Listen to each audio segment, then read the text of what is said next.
ঝিনাইদহ পূজা উদযাপন ফ্রন্টের প্রতিষ্ঠাবার্ষিকী পালিত। লিটন দেবনাথের তথ্যচিত্রে বিস্তারিত।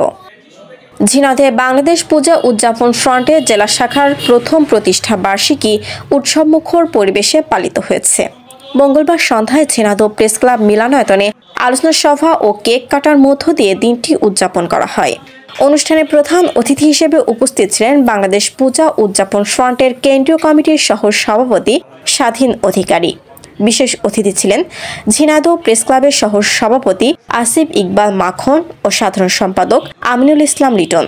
এ সময় আরও উপস্থিত ছিলেন ফ্রন্টের জেলা শাখার সদস্য সচিব সমীর হালদার, সদর উপজেলা শাখার আহ্বায়ক গণেশ চন্দ্র বিশ্বাস, সদস্য সচিব অচিন্ত রায় এবং হরিণাকুণ্ড শাখার আহ্বায়ক কার্তিক দেবনাথ সহ বিভিন্ন পর্যায়ের নেতৃবৃন্দ। অনুষ্ঠানের সভাপতিত্ব করেন জেলা আহ্বায়ক মিলন কুমার ঘোষ। বক্তারা বলেন, হিন্দু সম্প্রদায়ের মানুষ যেন নির্বিঘ্নে উৎসবমুখর পরিবেশে পূজা উদযাপন করতে পারে, সেই লক্ষ্যে 1 বছর আগে বাংলাদেশ পূজা উদযাপন ফ্রন্টের যাত্রা শুরু হয়। বিগত 1 বছরে সংগঠনটি সমাজে সম্প্রীতি, সহযোগিতা ও ঐক্যের বার্তা ছড়িয়েছে। তারা বলেন, আগামী দিনে মিলেমিশে সবার সঙ্গে কাজ করে পূজা উদযাপনকে আরও সুন্দর ও নিরাপদ করে তোলা হবে।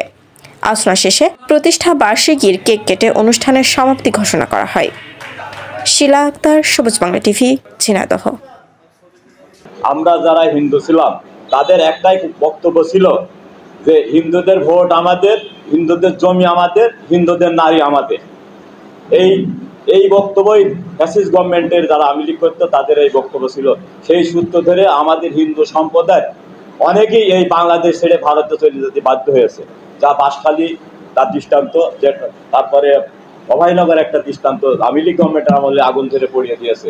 তাই আমরা বলতে চাই যে আগামী নির্বাচনে, যে নির্বাচন আসছে, আমাদের তারেক রহমান সারা বাংলাদেশে যে এনাদেরকে নমিনেশন দেবে, আমরা হিন্দু সম্প্রদায় এই ধানের শীষ প্রতীকে ভোট দিয়ে ধানের শীষকে বিজয় করে আগামী প্রধানমন্ত্রী তারেক রহমানের যাতে প্রধানমন্ত্রীরা সেই লক্ষ্যে আমরা ধানের শীষে ভোট দিয়ে আমরা বিজয় করব, এই উদ্দেশ্য আমাদের থাকবে।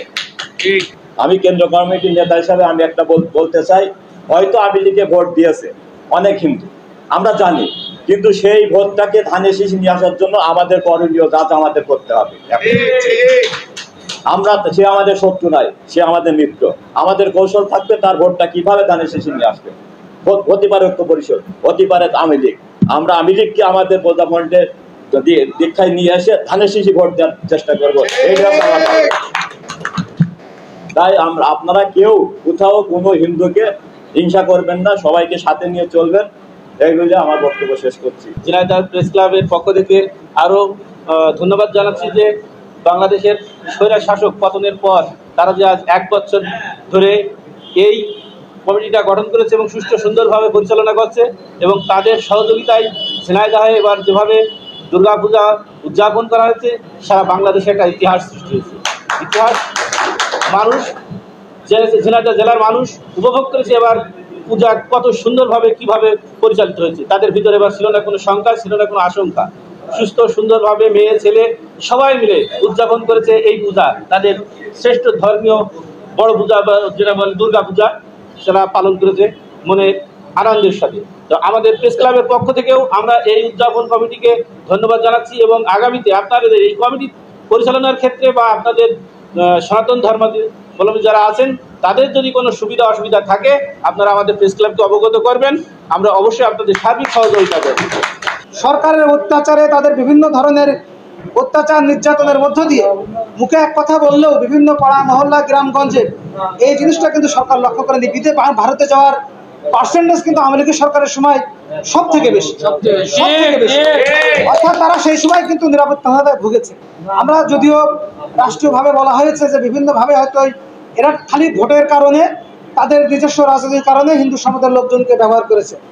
সেই কারণেই আপনাদের যারা এই ফ্রন্ট যারা হয়েছে 5 তারিখের পরে পূজা উদযাপন ফ্রন্ট, আমরা খালি পূজা অর্চনার জন্যই এই ফ্রন্টকে কাজে লাগাবো না। এখানে যারা আমরা নেতৃবৃন্দ আছেন, আমরা বিশ্বাস করি আপনারা প্রতিটি হিন্দু সম্প্রদায় তাদের আস্থার প্রতীক হয়ে আপনারা দাঁড়াবেন। তাদের বিভিন্ন বিপদ আপদ যে বিষয়গুলো হয়তো অনেক সময় আমাদের সামনে আসে না, আপনাদের কাছে আপনারা নেতৃবৃন্দ আছেন, সে আস্থা যাতে রাখে, যারা কোনো বিপদে পড়েছে নির্ভয়ে আপনাদের কাছে বলবে। আপনারা যেহেতু এখন বিএনপি রাষ্ট্রীয় ক্ষমতায় নাই, তো বিশ্বাস করি বাংলাদেশের মানুষ যদি ভোটের মাধ্যমে বিএনপিকে রাষ্ট্রীয় ক্ষমতায় নিয়ে আসে, তবে আমরা একটি বাংলাদেশকে একটি ধর্ম বর্ণ সবাই মিলে আমরা যাতে একত্রে বসবাস করি, যেটা জিয়াউর রহমানের সময় আমরা বাংলাদেশি পরিচয় হিসেবে আমরা বড় হতে চেয়েছি পৃথিবীর বুকে, আমরা সেই বিষয়টা অবশ্য আগিয়ে নিয়ে যাব। সেই কারণে আজকে যারা এই সম্প্রদায়ের মানুষ আছেন, আপনাদের মাধ্যম দিয়ে কোনো সমস্যায় পড়লে বর্তমানে আমাদের যে বিএনপি নেতৃবৃন্দ আছেন, আপনারা অতীতে দেখেছেন এই একটি বছর কিভাবে আমাদের ঝিনাইদহে বিশেষ করে এম এ মজিদের নেতৃত্বে আজকে জেলার প্রত্যেকটা উপজেলায় 5 তারিখের পরে আমি নিজেও, আমাদের মুক্ত ছিল, আমাদের দাদা মারা গেছে, উনি ছিলেন, আমরা দারান বাবু, আমি প্রত্যেকটা উপজেলায় কিন্তু আমি নিজেও গেছি, তাদের সাথে আলোচনা করেছি, বিএনপি নেতৃবৃন্দের সাথে আলোচনা করে আমরা যাতে কোনো অঘটন দুর্ঘটনা না ঘটে আমরা সেই চেষ্টা করেছি। এখনো পর্যন্ত আমাদের প্রিয় নেতা মজিদের নেতৃত্বে আপনাদের যে কোনো সমস্যার সমাধান ইনশাল্লাহ হবে। পাশাপাশি প্রেস ক্লাবের সাংবাদিক নেতা আমাদের আমিনুর রহমান লিটন ভাই আমাদের যে প্রতিশ্রুতি দিয়েছে যে রাজনৈতিক কোনো নেতৃবৃন্দের কাছে যদি আপনারা আপনাদের সমস্যার কথা নাও বলতে পারেন, তাহলে আমাদের সাংবাদিকদের কাছে, প্রেস ক্লাবের প্রেসিডেন্ট সেক্রেটারির কাছে বলবেন, ইনশাল্লাহ আপনাদের সকল ধরনের সমস্যায় যৌক্তিক সমাধানের জন্য আমরা আমাদের সর্বোচ্চ দিয়ে চেষ্টা করব। অ্যাডভোকেট এম এ মজিদ ভাই, সাধারণ সম্পাদক জাহিদুজ্জামান মোনা ভাই সহ জেলা বিএনপি, উপজেলা, পৌর বিএনপি সহ সমস্ত নেতৃবৃন্দ সাথে আমরা পরিচিত অনুষ্ঠান করি। তারা আমাদেরকে সার্বিক সহযোগিতা করে এবং আমাদের এই সংগঠন পরিচালনার ক্ষেত্রে যখন যা হয় তখনই আমাদের বাংলাদেশ জাতীয়তাবাদী দল আমাদের সহযোগিতা করে।